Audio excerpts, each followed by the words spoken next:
This is how our histories and our traditions get passed down. This is how our histories and our traditions. This is how our histories and our traditions. This is how our histories and our traditions get passed down. It was 1865 and the whispers of freedom were in the air. Freedom, people are talking about it, but who is it for? Who was really free? And when was it going to come for those who were still enslaved? It was 1863 when the Emancipation Proclamation was issued that declared more than 3 million slaves living in the Confederate States to be free.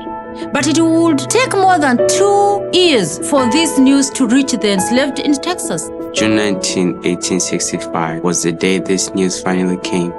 The day freedom came to the slaves in Texas.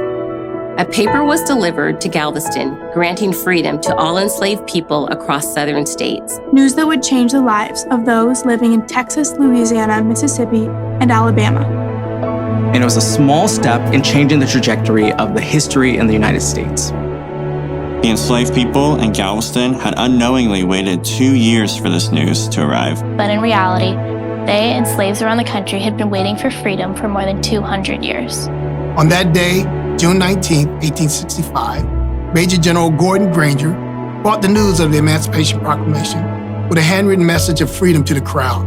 The letter read, "The people of Texas are informed that, in accordance with the proclamation from the President of the United States, all slaves are free."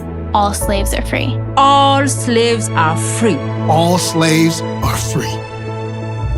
At the word free, Black people cheered and shouted in jubilee.